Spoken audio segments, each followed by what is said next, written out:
One of the most common areas where I get questions is the area of open trading window periods, also known as blackout periods, including how and when insiders should be reminded about when they can trade in their own company's stock.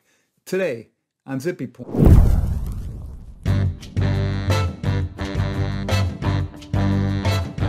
I'm Brock Romanek and I'm a big fan of use.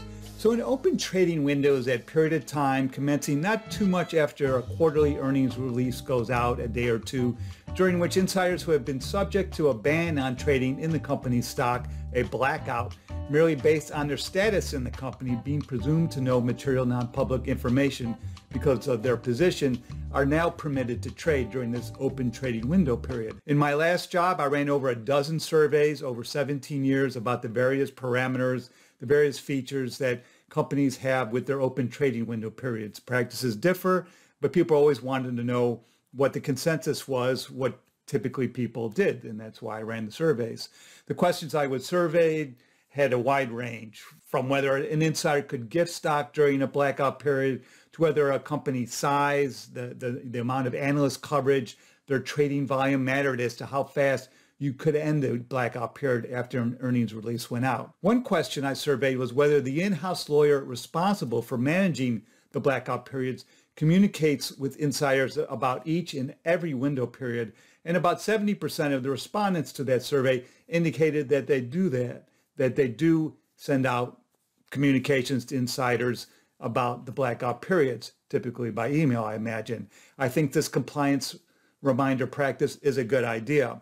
Typically, it would be two different communications to the Section 16 insiders. I have a separate Vid-Guide about how you decide who is a Section 16 insider. A link to that Vid-Guide is below. And these communications typically would be emails, like I said, sent to these officers and directors. A separate email might be sent also to people that are not Section 16 insiders that do have a blackout period applied to them because of the nature of their work. Typically someone that works in the CFO's office, the controller's office, someone who gets the numbers before they're presented in the earnings release. Those people are blacked out as well because they have possession of material non-public information, but they're not necessarily Section 16 insiders. So the first of these emails that would go out a few days before the open trading window begins. The email starts off by noting exactly when the open period window starts, the date and the time, and that is predicated on the earnings release going out about a day or so earlier. So if the earnings release is delayed for some reason, you're going to have to send another email telling the insiders that the open window period start date has now been moved because the earnings release has gone out late. The email will note when the window period ends. Companies vary about how long the window period is open. In the old days, some left it open for just 10 calendar days. Now it's more common to peg a date to the end of the next quarter.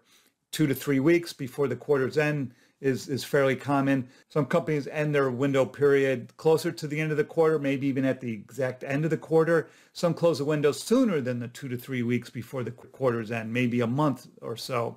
So it depends on a company's risk profile, their risk tolerance, their own circumstances.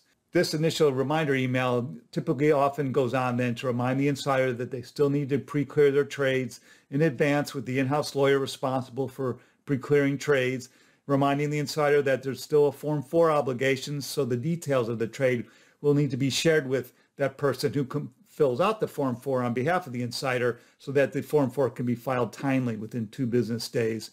There might also be a Form 144 filing due too, so there might be a reminder in the email about that.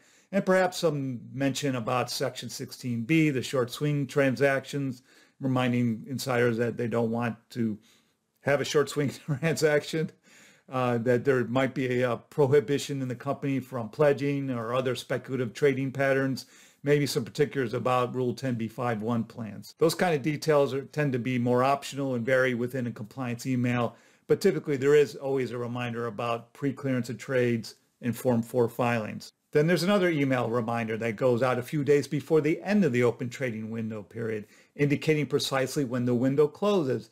And then the email might go on to provide many of the same reminders as the initial email reminder about pre-clearance, Form 4s, etc.